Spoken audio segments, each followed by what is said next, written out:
Hello everyone. In previous slide we discussed about the agricultural sector on the eve of independence. Today we are going to discuss about the industrial sector and foreign trade on the eve of independence.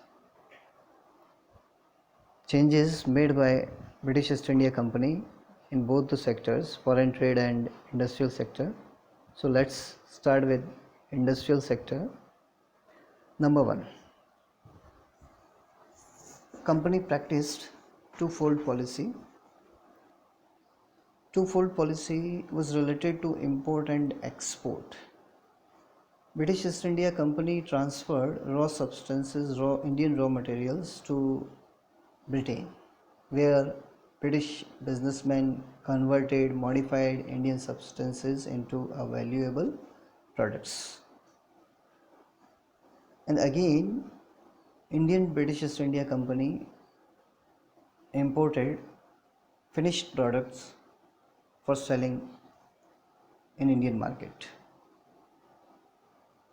So because of this policy, because of twofold policy, company got benefit, huge profit.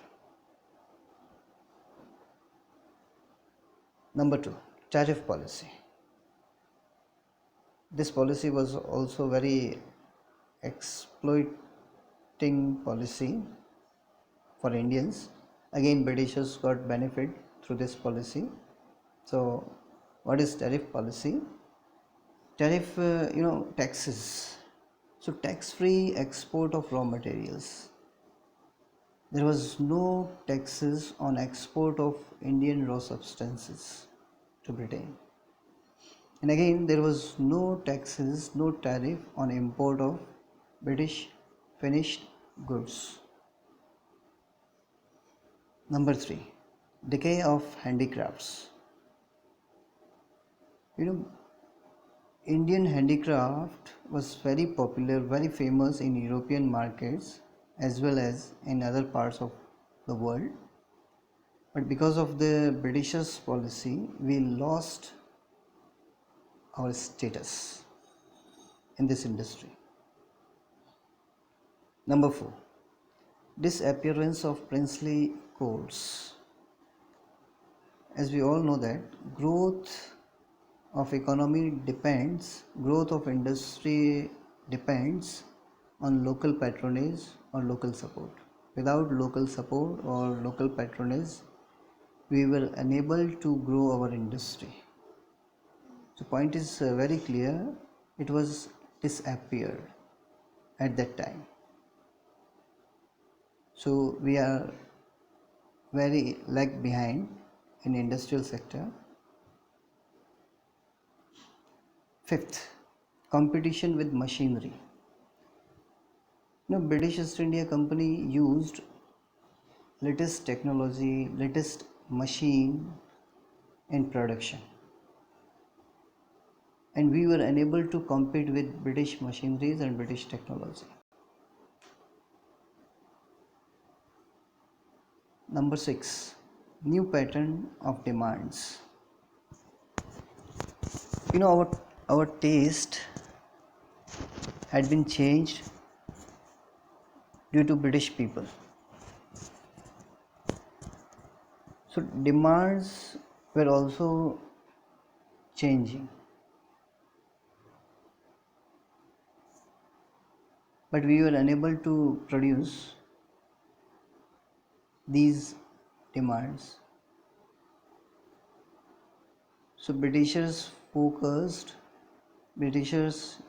India Company stressed to grow according to their wishes, according to their need. Number 7, introduction of railways. British East India Company introduced railway in the year 1853 between Bombay to Thane, and after that they established so many railway tracks. But all these infrastructural changes were there in India to get profit. for the government of Britain, not for Indian people,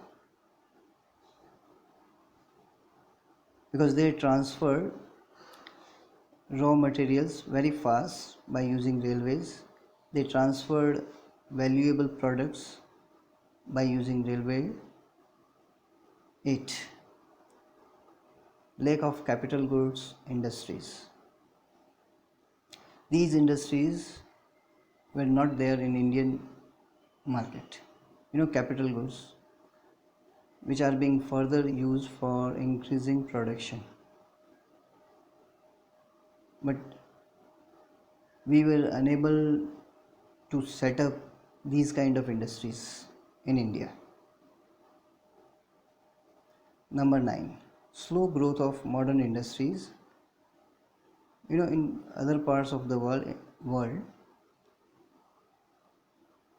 we saw different kind of industries, different kind of modern industries. But in India, there were no modern industries like automobile industry, etc. Because company rule was there. They were setting up industries according to their demand. Next and last point, lower contribution to GDP. So Indian industries were not there, less Indian industries were there. So definitely there was lower contribution for gross domestic product. So this is all about industrial sector on the eve of independence. This was the condition of Indian industrial sector during the time of British Company. Now turns to next, foreign trade on the eve of independence. What kind of trade policy the British Company followed? Here are some points. Number 1, restrictive policy. Company imposed this policy to Indian producers. Some selected products were there in Indian market, because all the maximum raw materials were transferred to Britain. So they followed very restrictive policy, and this was very harsh policy for industrial sector. Number 2, exporter of raw materials and importer of finished goods. This point we have already discussed, and this made Indian economy very stagnant and backward. Stagnant means without change or without progress. Number 3, monopolistic control. There was a control of British East India Company on import and export both. So there was a monopoly of company. It is due to the opening of Suez Canal. I want to share a fact about Suez Canal. It was opened in the year 1869 and it reduced 7,000 kilometers of distance. So company made monopoly there. Number 4, foreign trade was restricted. Company restricted Indian business to Britain. 50%, more than 50% business was there with Britain, and rest with the China, Ceylon. Presently it is Sri Lanka, Persia. Currently it is called Iran. So business was restricted with these nations. Next point, use export surplus. It lay to drain Indian wealth. There was a great loss of Indian wealth because of huge export surplus. Surplus was used in making payment for expenditures of offices set up by the British government. Huge export surplus was used for fight war with different countries. This surplus was also used for making payment of invisible services. Invisible services like shipping, communication, transport, etc. So this is all about foreign trade on the eve of independence. Thank you.